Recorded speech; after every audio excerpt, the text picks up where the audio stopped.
everyone, my name is Jaden Hallman. I am a master's student in Dr. Fontez's lab. If you don't know who he is, we work mostly with beef cattle and reproduction. And so I wanted to kind of combine those interests with a forage topic. So today I'm going to be discussing some common trace mineral deficiencies in grazing cattle and the effects on reproduction.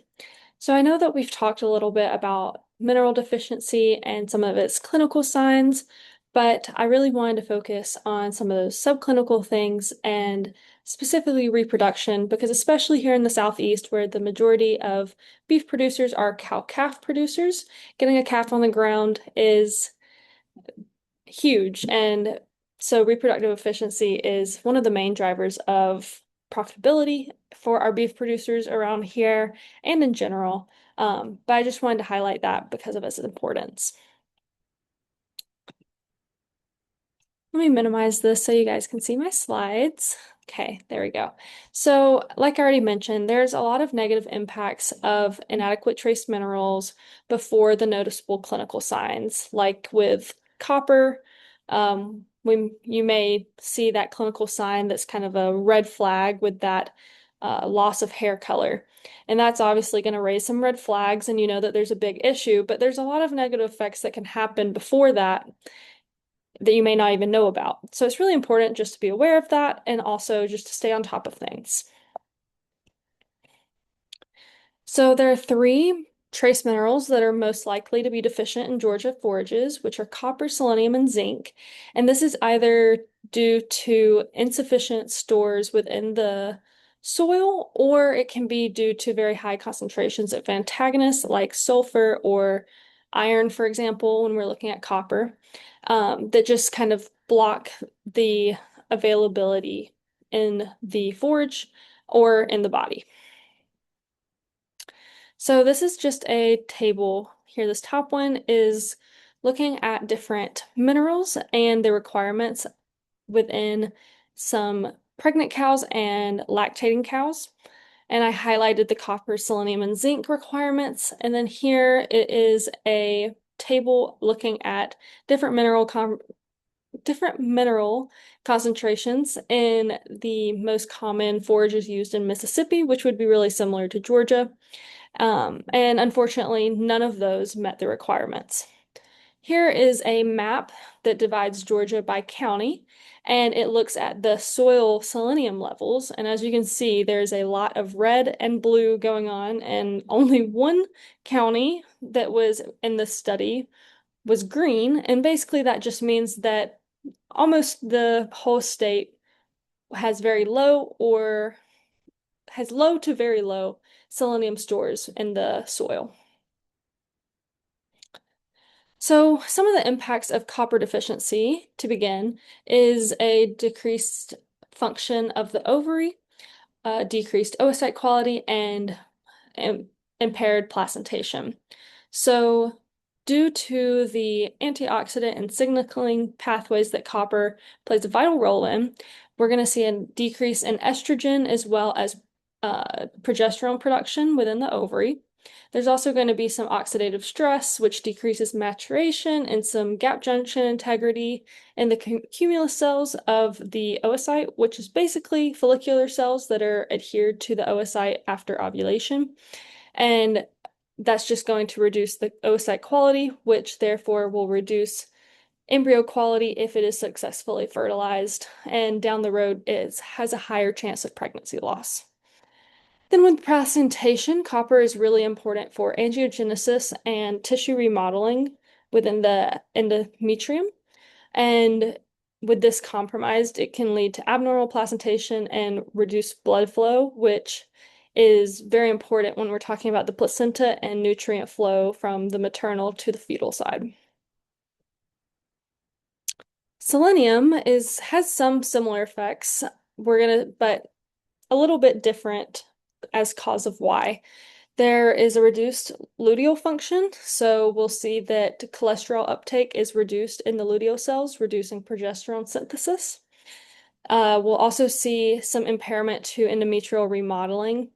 And with this, it has impacts to the adhesion and placentation, like we discussed already, but it also has major impacts to uterine involution after calving, which is when the uterus has to shrink back up to its normal size to get ready to start cycling again for rebreeding.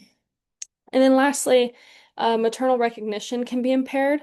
It causes an overexpression of interferon stimulating genes, which triggers an immune hyperactivation. That's a little complicated, so I did kind of make this little diagram to show you guys a little bit more of what I'm talking about. But basically, here on the ovary during pregnancy, we'll have a CL or corpus luteum that's producing progesterone.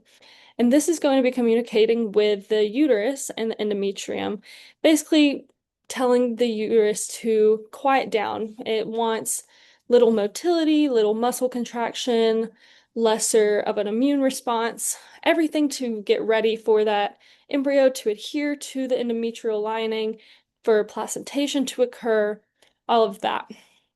And then this embryo is actually going to be secreting a substance called interferon tau. And interferon tau's main purpose is to travel back up to the ovary and block luteolysis, which maintains this positive feedback loop. But it's also going to have an effect on the uterus and the uterine lining, and it's going to cause an expression of interferon stimulating genes. And obviously, these are not a bad thing. We want this to occur because that ensures that we have high enough levels of the interferon tau. But when it's overexpressed, it can cause that immune response, and then the body may look at the embryo as like a foreign body that it wants to expel, which is not good when we're trying to keep everything quiet so that the uterus will accept it. Then lastly, we have the impacts of zinc deficiency, and it can affect hormone synthesis by reducing gonadotropin receptor sensitivity.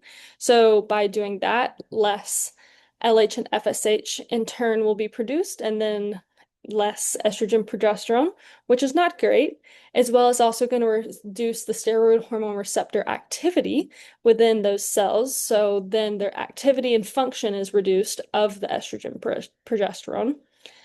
We'll also have decreased embryo development with issues with the mitochondrial function and DNA integrity.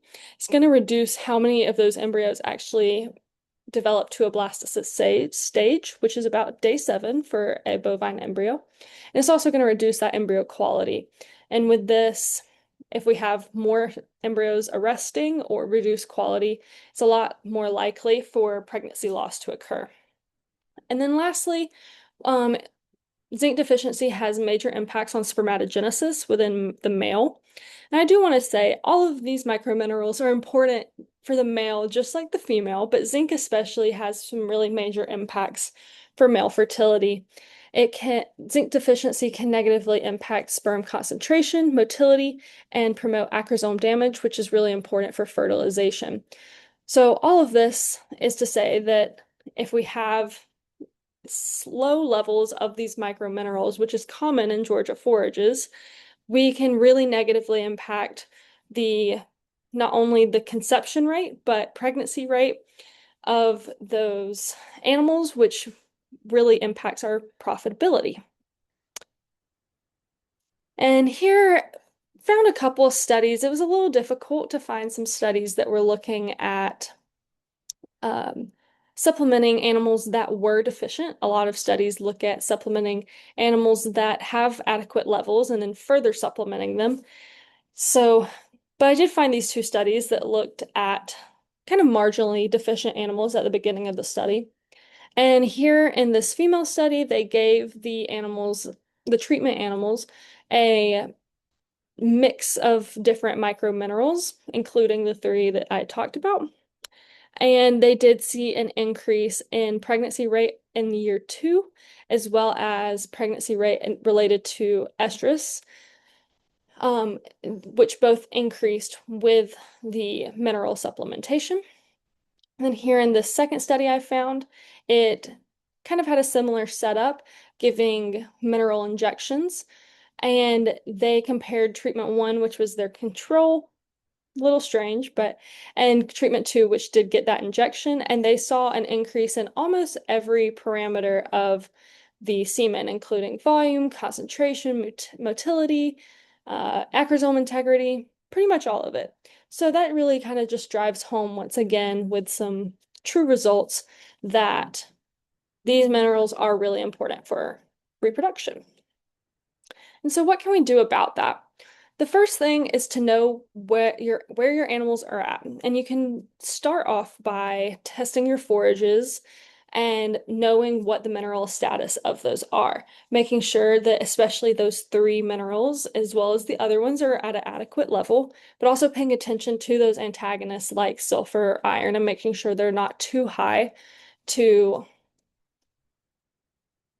reduce the bioavailability of those important minerals as well.